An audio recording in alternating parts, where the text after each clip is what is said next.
Now, as we discussed, variables are containers for storing data values. Now, why basically do we need variables? We can have simply printed over here phi and synergy over here. But why do we need variables? Now, for example, if you are doing some sort of mathematical calculations if you are extracting data from somewhere, so you need some container where you can store that particular data and use later. Also, you might not remember some values in the future and you're getting it from somewhere else. So you need some sort of container where you can store that data. So variables are basically containers for storing data values. And there is nothing quite specific about variables. You just mention the variable name and its value. That's easy. Now, these are some of the rules for naming variables. Now, variables can start with a letter or the underscore character. These are some of the legal variable names. So you can start with a letter or an underscore. As you can see, all these variable names, they start either with a letter or an underscore. It cannot start with a number. You can see over here in illegal variable names, we have mentioned this to my var. So we cannot start with a number that will give an error. It can contain only alphanumeric characters and underscores, no special symbols except the underscore. The second illegal variable name which we have mentioned over here, it has an hyphen over here. So this is again an erroneous code. Next we have it is case sensitive. So age with all letters small, age with a capital A, age with all caps. These are three different variable names. So Python variable names are case sensitive. Assigning values to multiple variables. Okay, so this task was comparatively difficult in other programming language, but this is made easier in Python.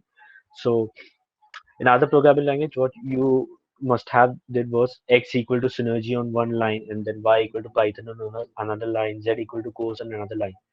But this you can do all of this thing in one line only. So x comma y comma z equal to synergy Python course, and it assigns values respectively to each of these variables, and then you can produce the following output. Also, if you want to assign the same value to three variables, you can do that using x equal to y equal to z equal to the value which you want to assign. Here it is synergy. Basically, you can have any number of variables over here and over here as well. You just need to make sure that if you have three variables over here, you should have three values over here. It should not create an imbalance. Outputting variables. Now, the standard way of outputting anything in literally any programming language or most of the programming languages is to use the print statement.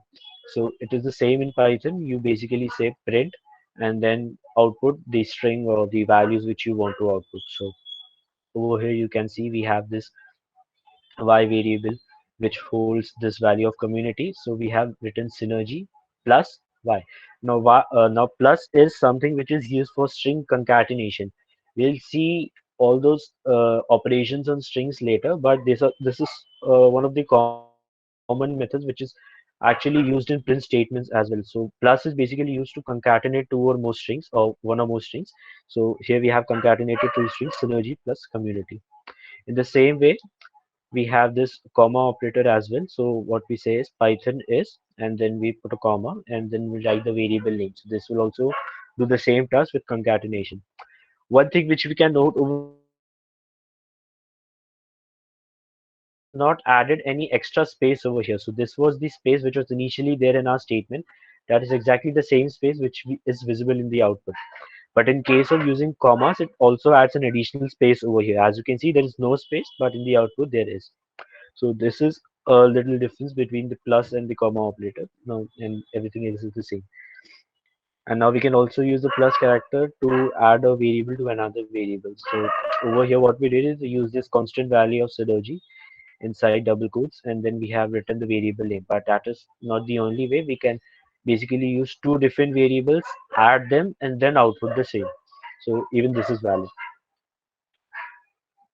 Yeah. So now one thing, if you want to combine string and a number, you cannot do it like this because these are two different types and the plus operator doesn't work like this. So how we will make it work. We'll see it in the future sessions. So hold on for that. Now, global variables. Now, what are global variables and what is local variables? I'll give you a gist. You just have a look at this particular code. Now we have x, which is written outside of literally every function. Now, for now, just understand that this is a function. How it is written outside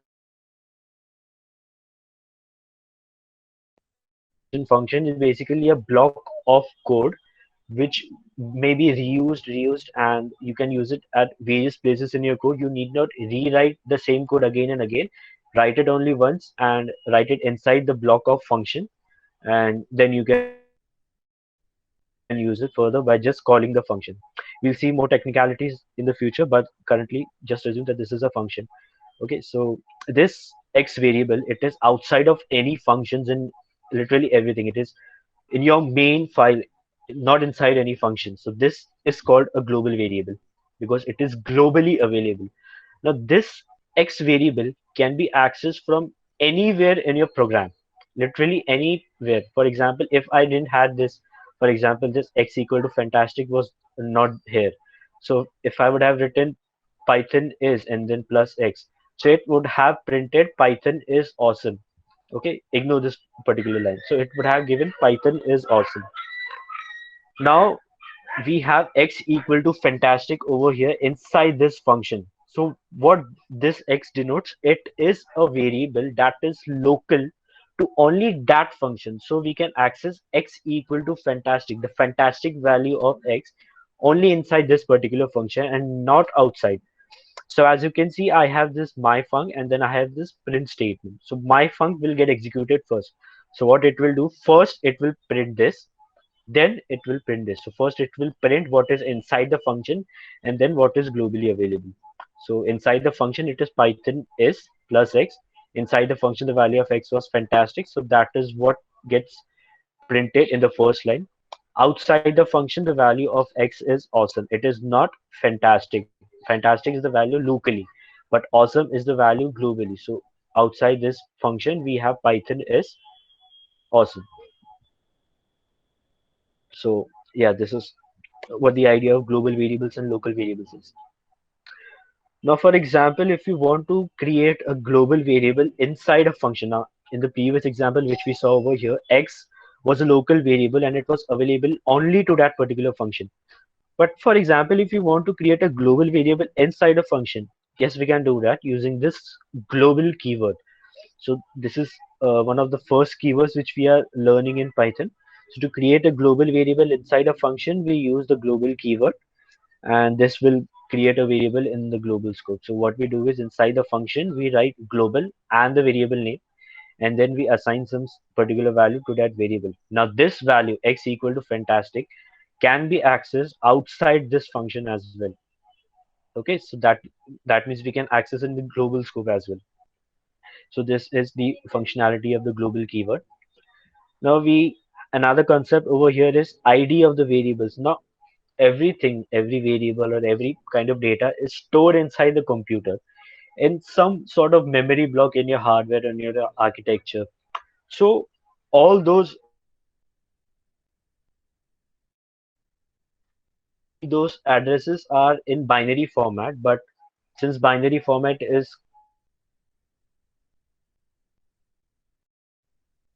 store these addresses virtually using these numbers, which are the hexadecimals or the decimals implementation of decimal conversions of those binary numbers. So ID, with the help of this ID, we can access the address at which our variable is stored. So over here, as you can see, we have x equal to awesome.